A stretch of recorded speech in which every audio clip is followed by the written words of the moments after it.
Hi everyone, this is Anjanette from AJ's Personal Touch. Welcome in. Welcome back to all my subscribers and welcome into anybody who is new. This is my first time reading for you guys. So I'm going to start. I'm not sure how long chapter 1 is. I'm going to try and get through chapter 1. And if it's a short one, then maybe go into chapter 2 of Anna Karenina. This is a Barnes & Noble's classic edition. And I really wanted to read you the introduction, and they have a timeline in here that was really cool to show the timeline of the author Leo Tolstoy's life and where Anna Karenina fell into that, and I believe also of Russia at the time. I can't remember if it was just Russia or the world.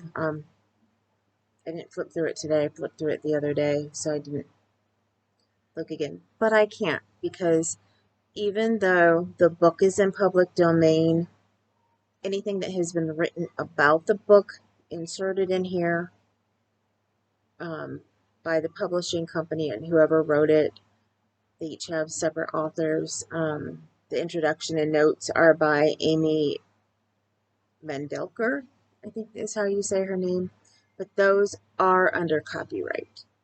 So I can't read those parts, unfortunately. If you'd like to go and read them, again, I said this is the Barnes & Noble Classics edition. And I am going to have to get my little co-host here to move. This is where I need to set the book. Very big book. We are going to be here a while. So let's get settled in. Let me look real quick, which I should have done before I came on here, to see how many pages the first chapter, baby, is.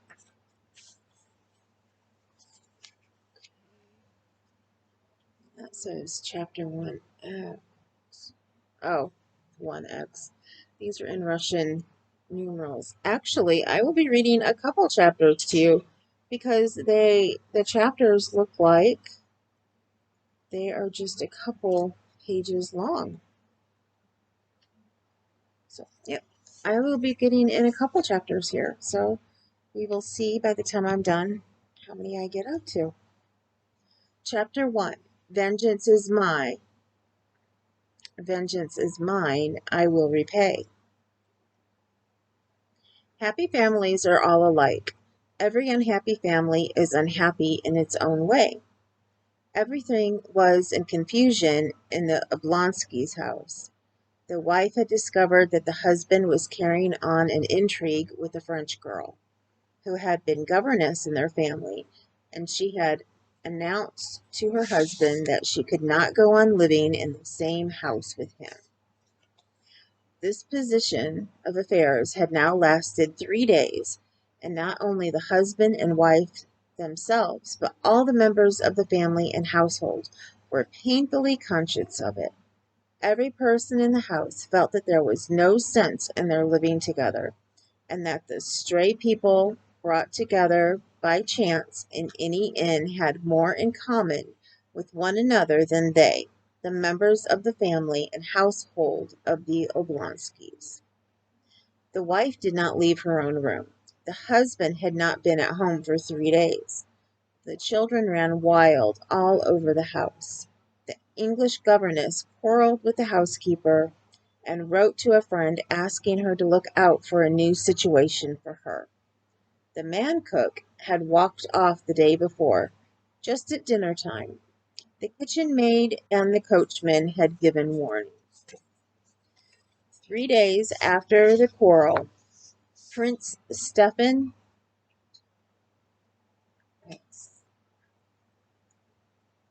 Arkadevich Oblonsky, Steva, okay, let me try that again, sorry.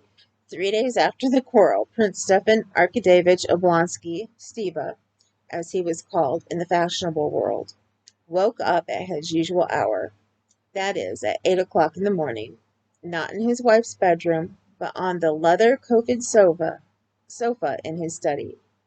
He turned over his stout, well-cared-for person on the springy sofa. and as though he would sink into a long sleep again. He vigorously embraced the pillow on the other side and buried his face in it. But all at once he jumped up, sat up on the sofa, and opened his eyes. Yes, yes, how was it now? He thought, going over his dream. Now, how was it? To be sure, Alabin was giving a dinner at Darmstadt, but something American, yes, but then Darmstadt was in America, yes. Alabin was giving a dinner on glass tables, and the tables sang, Il mio tesoro, not Il mio tesoro, though, but something better. And there were some sort of little decanters on the table. And there were women, too, he remembered. Stepan Arkadyevich's eyes twinkled gaily, and he pondered.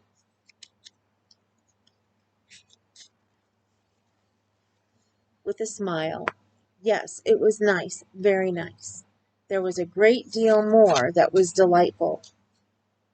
Only there's no putting it into words, or even expressing it in one's thoughts awake. And noticing a gleam of light peeping in beside one of the served curtains, he cheerfully dropped his feet over the edge of the sofa and felt about with them for his slippers. A present on his last birthday, worked for him by his wife on gold-colored morocco. And as he had done every day for the last 9 years, he stretched out his hand without getting up towards the place where his dressing gown always hung in his bedroom, and thereupon he suddenly remembered that he was not sleeping in his wife's room, but in the study. And why? The smile vanished from his face. He knitted his brows. Oh, he muttered, recalling everything that had happened, and again every detail of his quarrel with his wife was present to his imagination, all the hopelessness of his position, and worst of all, his own fault. Yes, she won't forgive me, and she can't forgive me, and the most awful thing about it is that it's all my fault, though I'm not to blame. That's the point of the whole situation, he reflected. Oh, oh, oh, he kept repeating in despair, as he remembered the acutely painful sensations caused him by this quarrel. Most unpleasant of all was the first minute when, on coming, happy and good-humored, from the theatre, with a huge pear in his hand for his wife, he had not found his wife in the drawing-room, to his surprise, had not found her in the study either, and saw her at last in her bedroom, with the unlucky letter that revealed everything in her hand. She, his Dolly, forever fussing and worrying over household details, and limited in her ideas as he considered, was sitting perfectly still with the letter in her hand, looking at him with an expression of horror, despair, and indignation. "What's this? This?" she asked, pointing to the letter. And at this recollection, Stepan Arkadyevich, as is so often the case, was not so much annoyed at the fact itself as at the way in which he had met his wife's words. There happened to him at that instant what does happen to people when they are unexpectedly caught in something very disgraceful. He did not succeed in adapting his face to the position in which he was placed towards his wife by the discovery of his fault. Instead of being hurt, denying, defending himself, begging forgiveness, instead of remaining indifferent even, anything would have been better than what he did do. His face utterly involuntarily reflex spinal action, reflected Stepan Arkadyevich, who was fond of physiology, utterly involuntarily assumed its habitual, good-humored, and therefore idiotic smile. This idiotic smile he could not forgive himself. Catching sight of that smile, Dolly shuddered as though at physical pain, broke out with her characteristic heat into a flood of cruel words, and rushed out of the room. Since then she had refused to see her husband. It's that idiotic smile that's to blame for it all, thought sorry, Stefan Arkadevich. But what's to be done? What's to be done? He said to himself in despair, and found no answer. Chapter 2. Stephen Arkadevich was a truthful man in his relations with himself. He was incapable of deceiving himself and persuading himself that he repented of his conduct. He could not at this date repent of the fact that he, a handsome, susceptible man of 34, was not in love with his wife, the mother of 5 living and 2 dead children, and only a year younger than himself. All he repented of was that he had not succeeded better in hiding it from his wife. But he felt all the difficulty of his position, and was sorry for his wife, his children, and himself. Possibly he might have managed to conceal his sins better from his wife if he had anticipated that the knowledge of them would have had such an effect on her. He had never clearly thought out the subject, but he had vaguely conceived that his wife must long ago have suspected him of being unfaithful to her, and shut her eyes to the fact. He had even supposed that she, a worn-out woman no longer young or good-looking, and in no way remarkable or interesting, merely a good mother, ought from a sense of fairness to take an indulgent view. It had turned out quite the other way. Right, I need to get a drink real quick.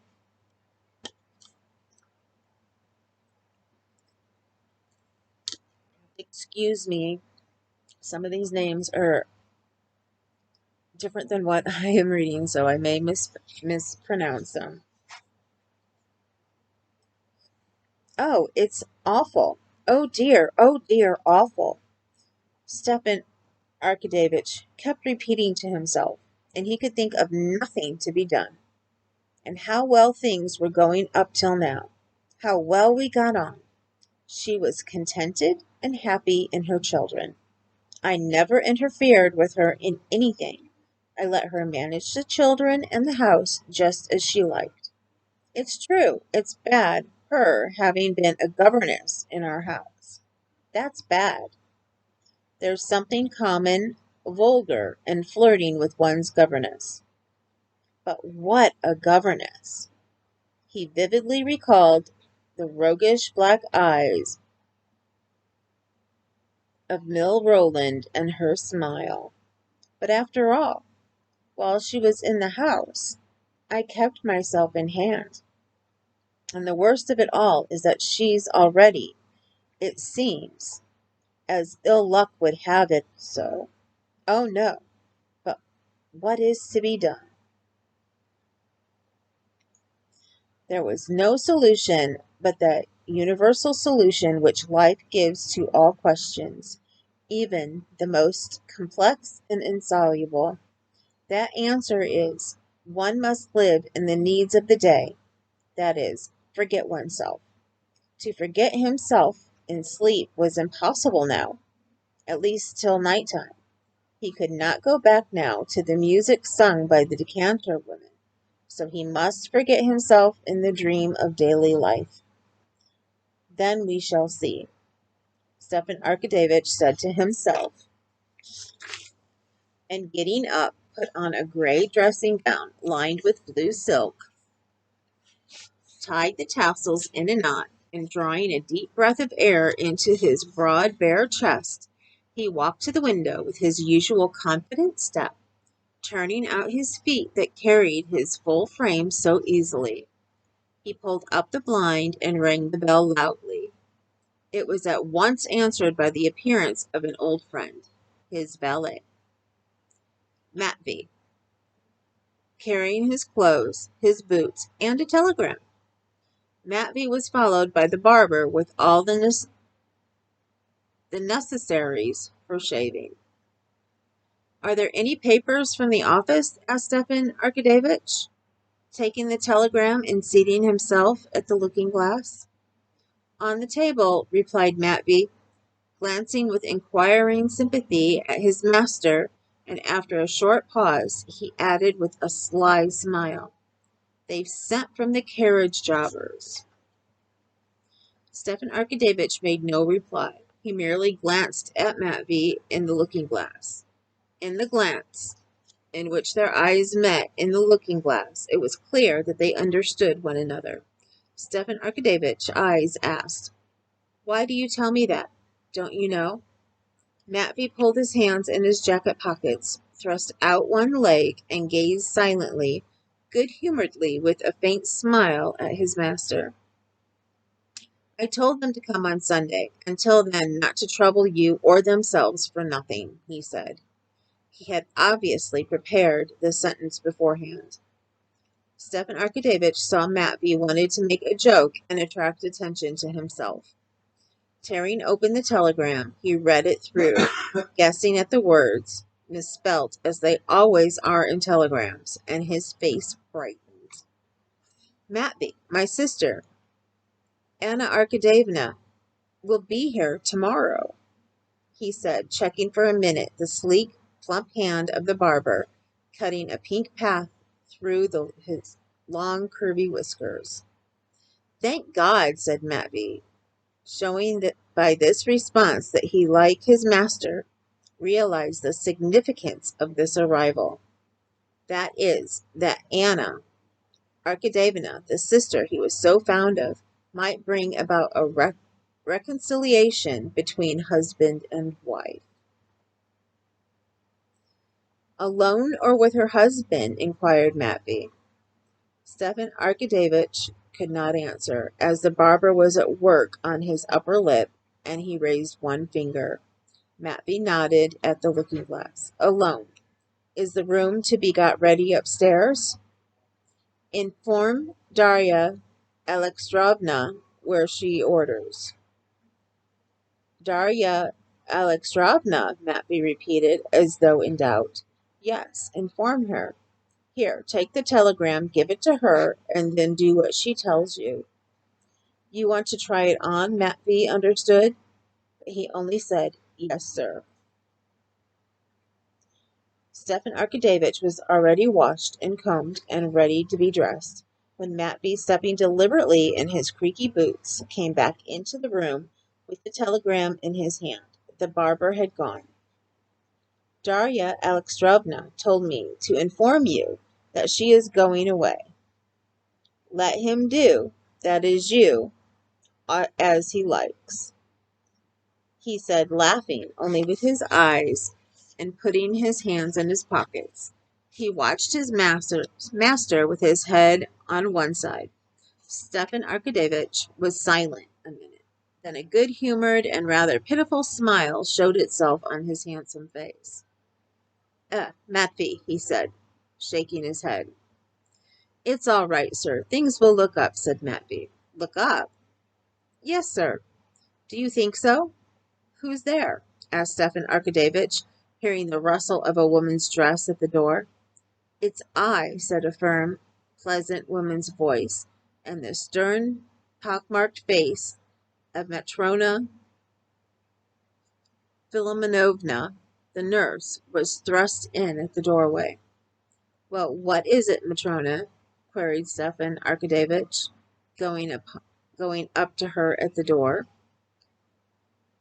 Although Stepan Arkadyevitch was completely in the wrong as regards his wife, and was conscious of this himself, almost everyone in the house, even the nurse, Darya Alexandrovna's chief ally, was on his side. "Well, what now?" he asked, discon disconsolately.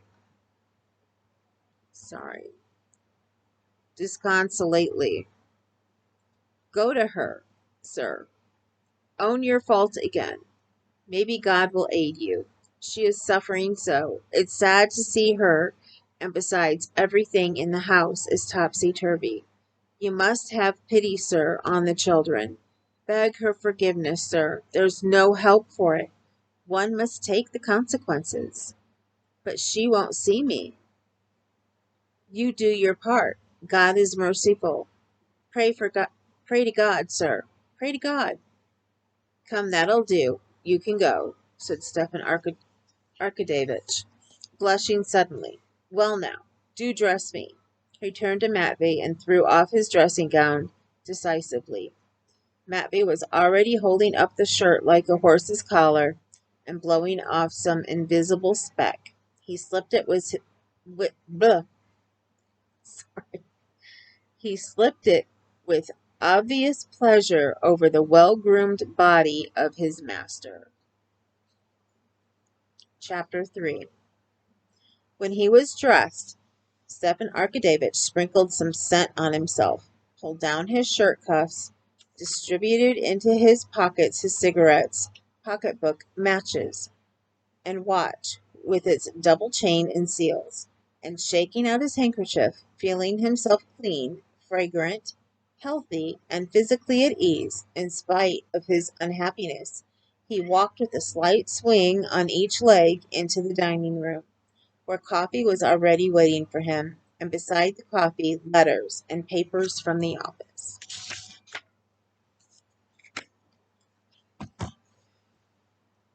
He read the letters. One was unpleasant, from a merchant who was buying a forest on his wife's property. To sell this forest was absolutely essential, but at present, until he was reconciled with his wife, the subject could not be discussed. The most unpleasant thing of all was that his pecuniary interest should, in this way, enter into the question of his reconciliation with his wife, and the idea that he might be led on by his interests, that he might seek a reconciliation with his wife on account of the sale of the forest, that idea hurt him. When he had finished his letters, Stepan Arkadevich moved the office papers close to him, rapidly looking through two pieces of business, made a few notes with a big pencil, and pushing away the papers, turned to his coffee. As he sipped his coffee, he opened a still damp morning paper and began reading it. Stepan Arkadevich took in and read a liberal paper, not an extreme one, but one advocating the views held by the majority, and in spite of the fact that science, art, and politics had no special interest for him, he firmly held those views on all these subjects which were held by the majority and by his paper, and he only changed them when the majority changed them. Or more strictly speaking, he did not change them, but they imperceptibly changed of themselves within him. Stepan Arkadevich had not chosen his political opinions or his views. These political opinions and views had come to him of themselves, just as he did not choose the shapes of his hat and coat, but simply took those that were being worn. And for him, living in a certain society, owing to the need ordinarily developed at the years of discretion for some degree of mental activity, to have views was just as indispensable as to have a hat. If there was a reason for his preferring liberal to conservative views, which were held also by many of his circle, it arose not from his considering liberalism more rational, but from its being in closer accordance with his manner of life. The Liberal Party said that in Russia everything is wrong, and certainly Stepan Arkadevich had many debts and was decidedly short of money. The Liberal Party said that marriage is an institution quite out of date and that it needs reconstruction, and family life certainly afforded Stefan Arkadevich little gratification, and forced him into lying and hypocrisy, which was so repulsive to his nature. The Liberal Party said, or rather allowed, it to be understood that religion is only a curb to keep in check the barbarous classes of the people, and Stefan Arkadevich could not get through even a short service without his legs aching from standing up, and could never make out what was the object of all the terrible and high-flown language about another world when life might be so amusing in this world. And with all of this, Stefan Arkadevich, who liked a joke, was fond of puzzling a plain man by saying that he prided himself on his origin. He ought not to stop at Rurik and disown the first founder of his family, the monkey. And so liberalism had become a habit of Stefan Arkadyevich, and he liked his newspaper, as he did his cigar after dinner, for the slight fog it diffused in his brain. He read the leading article in which it was mentioned that it was quite senseless in our day to raise an outcry that radicalism was threatening to swallow up all conservative elements, and that the government ought to take measures to crush the revolutionary hydra. That, on contrary, in our opinion, the danger lies not in that fantastic revolutionary hydra, but in the obstinacy of traditionalism, clogging progress, etc., etc. He read another article too, a financial one, which alluded to Bentham and Mill and dropped some innuendos reflecting on the ministry. With his characteristic quick-wittedness, he caught the drift of each innuendo, divined whence it came, at whom and on what ground it was aimed, and that afforded him, as it always did, a certain satisfaction. But today that satisfaction was embittered by Matrona Filimonov's advice, and that the unsatisfactory state of the household. He read, too, that Count Beast was rumored to have left for Wiesbaden, and that one need have no more gray hair, and of the sale of a light carriage, and of a young person seeking a situation. But these items of information did not give him, as usual, a quiet, ironical gratification. Having finished the paper, a second cup of coffee, and a roll and butter, he got up, shaking the crumbs of the roll off his waistcoat, and squaring his broad chest, he smiled joyously. Not because there was anything particularly agreeable in his mind. The joyous smile was evoked by a good digestion.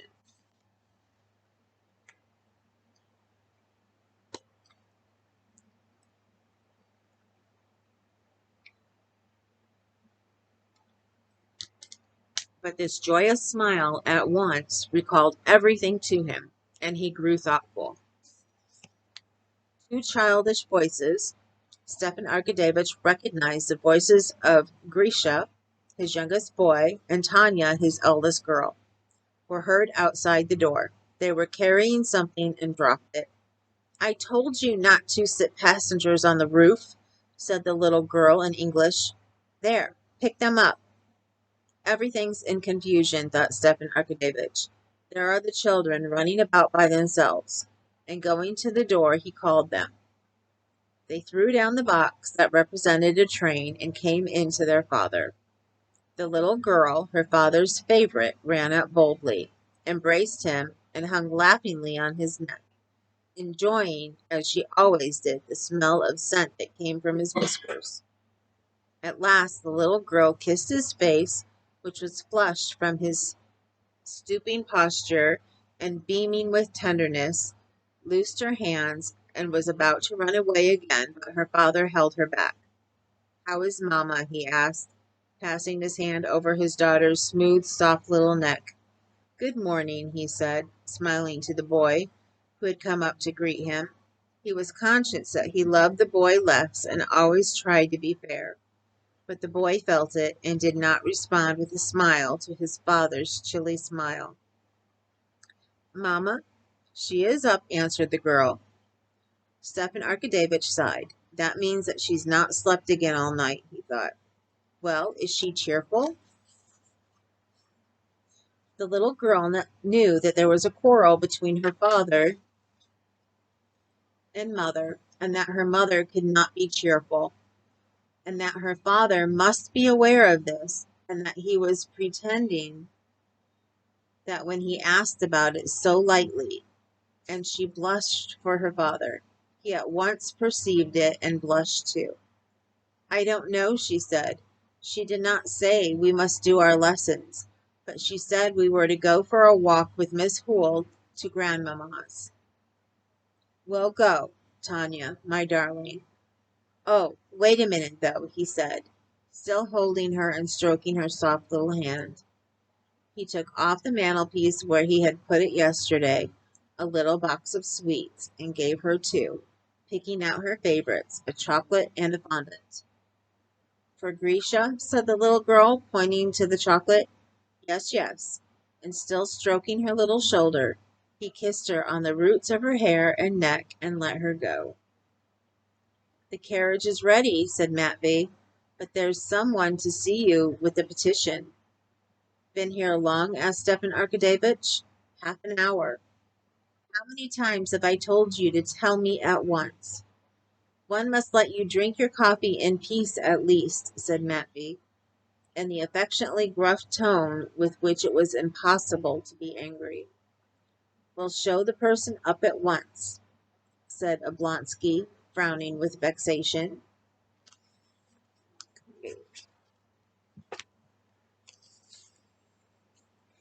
The petitioner, the widow of a staff captain, Karenina, came with a request, impossible and unreasonable, but Stepan Arkadyevitch, as he generally did, made her sit down, heard her to the end attentively without interrupting her, and gave her detailed advice as to how and to whom to apply, and even wrote her in his large, sprawling, good and legible hand a confident and fluent little note to the personage who might be of use to her.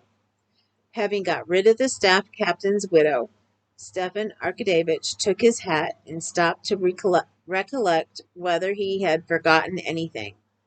It appeared that he had forgotten nothing except what he wanted to forget, his wife. Ah, yes. He bowed his head and his handsome face assumed a harassed expression. To go or not to go, he said to himself, and an inner voice told him he must not go, that nothing could come of it but falsity, that to amend, to set right their relations was impossible, because it was impossible to make her attractive again, and able to inspire love, or to make him an old man not susceptible to love. Except deceit and lying, nothing could come of it now, and deceit and lying were opposed to his nature. "It must be some time, though. It can't go on like this," he said, trying to give himself courage. He squared his chest, took out a cigarette, took 2 whiffs at it, flung it into a mother-of-pearl ashtray, and with rapid steps walked through the drawing room and opened the door into his wife's bedroom. Chapter 4.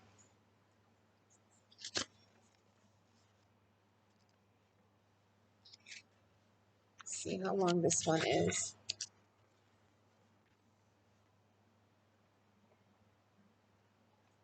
Yeah, I'll see how this one ends, but I'll plan on stopping after 4.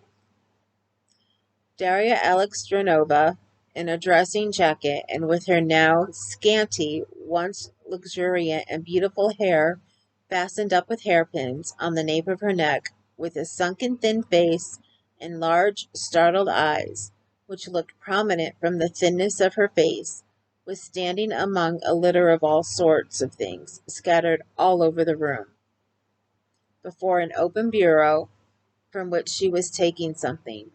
Hearing her husband's steps, she stopped, looking towards the door and trying assiduously to give her features a severe and contemptuous expression.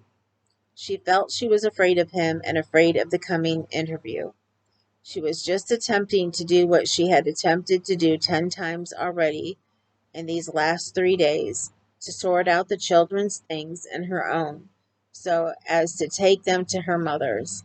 And again, she could not bring herself to do this. But now again, as each time before, she kept saying to herself that things cannot go on like this, that she must take some step to punish him, put him to shame, avenge on him some little part at least of the suffering he had caused her. She still continued to tell herself that she should leave him, but she was conscious that that was impossible. It was impossible because she could not get out of the habit of regarding him as her husband and loving him. Besides this, she realized that if even here in her own house she could hardly manage to look after her 5 children properly, they would be still worse off where she was going with them all.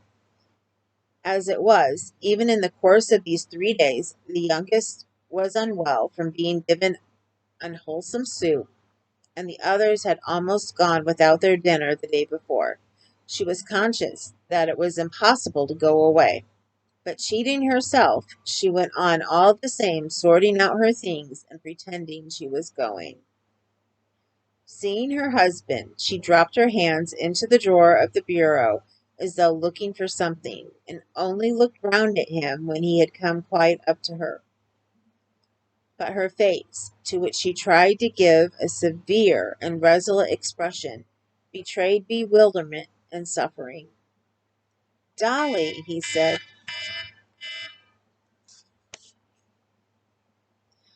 "Dolly," he said in subdued and timid voice. He bent his head towards his shoulder and tried to look pitiful and humble. But for all that he was radiant with freshness and health. In a rapid glance, she scanned his figure and beamed with health and freshness.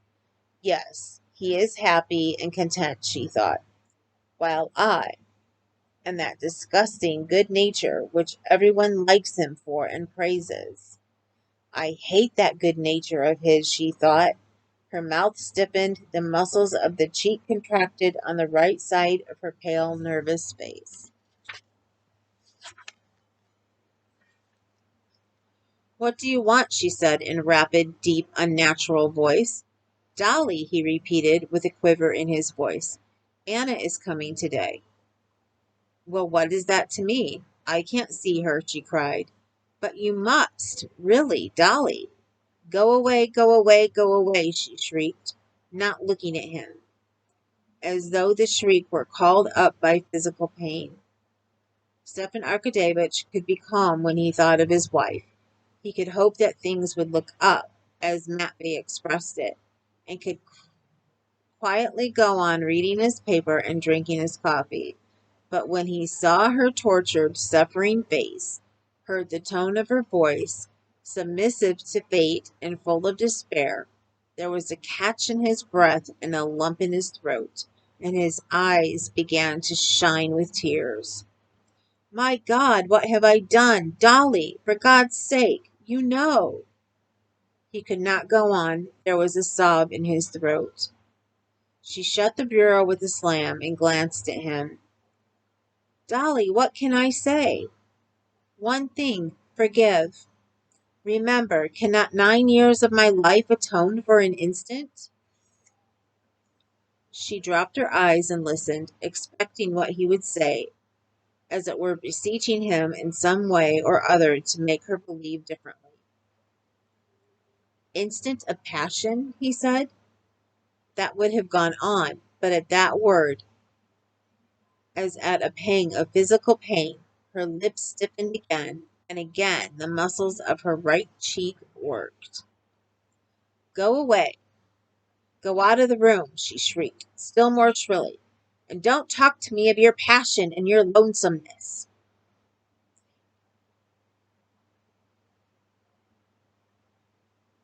She tried to go out, but tottered and clung to the back of the chair to support herself. His face relaxed, his lips swelled, his eyes were swimming with tears. Dolly, he said, sobbing now. For mercy's sake, think of the children. They are not to blame. I am to blame, and punish me. Make me expiate my fault. Anything I can do. I am ready to do anything. I am to blame. No words can express how much I am to blame.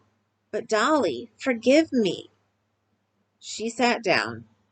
She listened to her hard, heavy breathing, and he was unutterably sorry for her.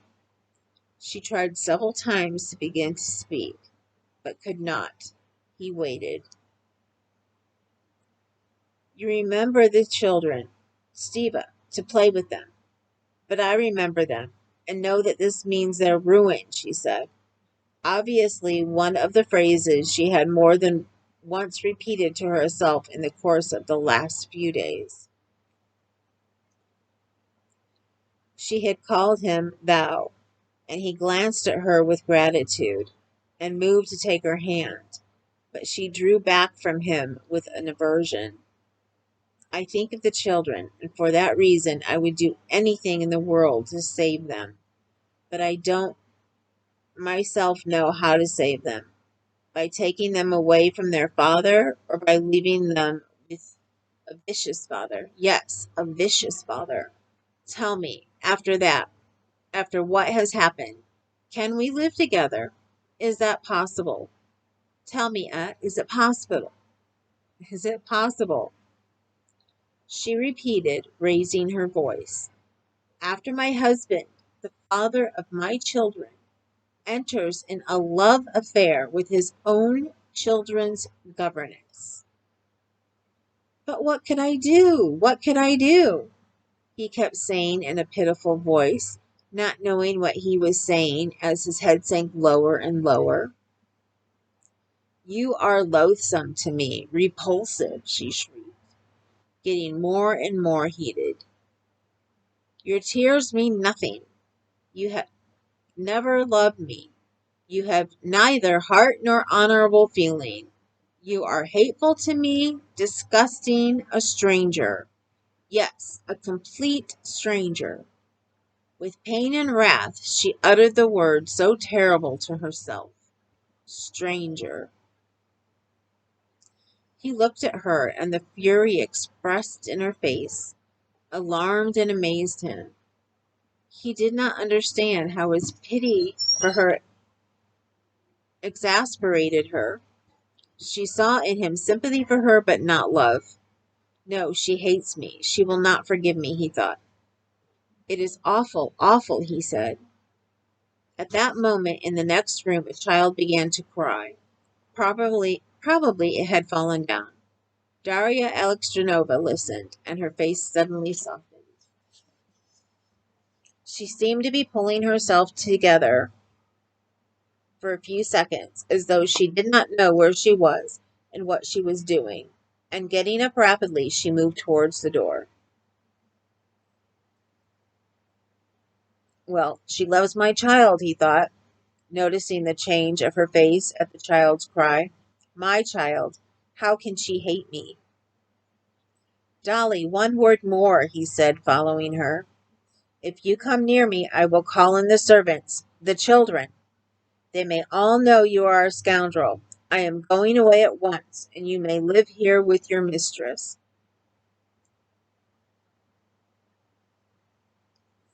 And she went out, slamming the door.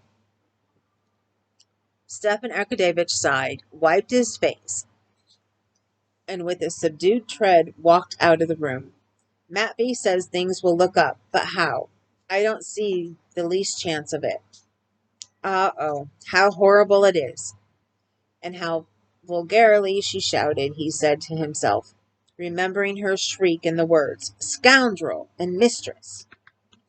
And very likely the maids were listening. Horribly vulgar. Horrible. Stepan Arkadyevitch stood a few seconds alone, wiped his face, squared his chest, and walked out of the room.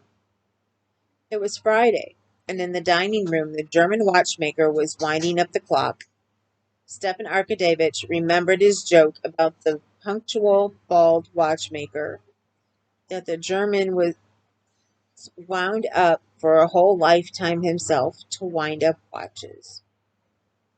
And he smiled. Stepan Arkadyevitch was fond of a joke, and maybe things will look up. That's a good expression, look up. He thought, I must repeat that. Matvey, he shouted, arrange everything with Darya in the sitting room for Anna Arkadyevna, he said to Matvey when he came in. Yes, sir. Stepan Arkadyevitch put on his fur coat and went out onto the steps. You won't dine at home, said Matvey, seeing him off. That's as it happens, but here's for the housekeeping, he said, taking 10 rubles from his pocketbook. That'll be enough. Sorry about that. I got it the first time. Darya Alexandrovna, meanwhile, having pacified the child, and knowing from the sound of the carriage that he had gone off, went back again to her bedroom. It was her solitary refuge from the household cares, which crowded upon her directly she went out from it. Even now, in the short time she had been in the nursery, the English governess and Matrona Philimonovna had succeeded in putting several questions to her which did not admit of delay, and which only she could answer. What were the children to put on for their walk? Should they have any milk? Should not a new cook be sent for? Ah, let me alone, she said, and going back to her bedroom, she sat down in the same place as she had sat when talking to her husband, clasping tightly her thin hands with the rings that slipped down on her bony fingers and fell to going over in her memory all the conversation. He is gone, but has he broken it off with her? She thought. Can it be he sees her? Why didn't I ask him? No, no, reconciliation is impossible. Even if we remain in the same house, we are strangers. Strangers forever. She repeated again, with special significance, the word so dreadful to her. And how I loved him. My God, how I loved him. How I loved him. And now don't I love him? Don't I love him more than before? The most horrible thing is, she began, but did not finish her thought, because Matrona Philimonovna put her head in the door. Let us send for my brother, she said. He can get a dinner anyway, or we shall have the children getting nothing to eat till 6 again, like yesterday. Very well, I will come directly and see about it. But did you send for some new milk? And Darya Alexandrovna plunged into the duties of the day and drowned her grief in them for a time. Okay, that is it for today. I don't want to take too long. I don't know how long you guys want me to read for, if you want it to be under an hour, if you want me to go longer. I was going to try for 30 minutes, but by the way this looks, this was a good place to stop. If you have any comments of how much I should do, because we have such a long book, let me know. I plan on reading twice a week. And of course, it all depends on my health and how well I'm, up for all of that. But I can put in a third day every once in a while if you want me to, especially on the weekends. I can tape more. So let me know. Right now, my my voice is feeling it, and I do apologize when I mess up on a word or a name. I try to go back over a word if I've realized I've screwed it up. But the names in this, as I said at the beginning, were going to be a bit hard for me. So I think I'm doing okay so far, but let's see. I'm not used to them using somebody's first and last name every time they refer to them. So yeah, I hope you're enjoying this. I'm enjoying this. This is not, I didn't know what to expect from this book, and I have not read it before. So it's quite interesting to me so far. Also, let me know if you guys want to have a live like session to go over what's been read. I already know I'm not going to do a live when I'm reading it, but if you guys want to do like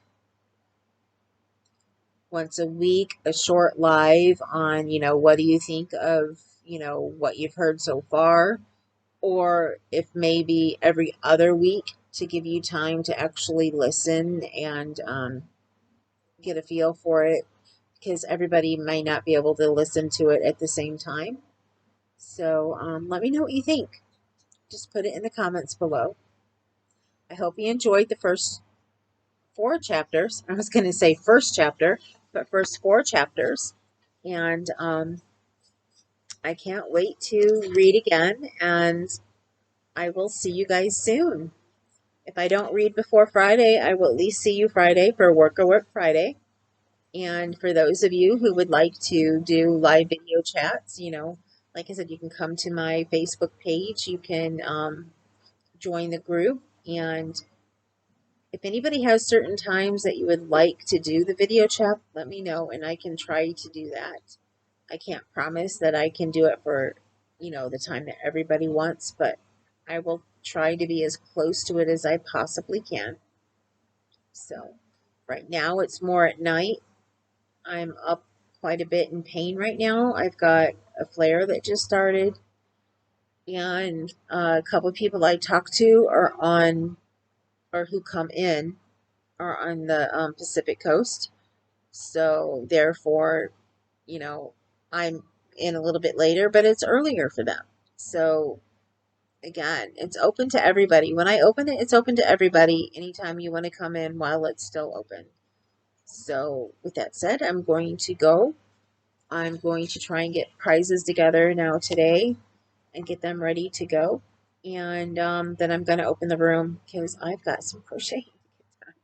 So I will talk to you guys later. Hope that you're having a great day.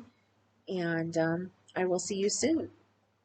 Always remember, you matter and you are beautiful and gorgeous and handsome. And don't ever let anybody tell you different.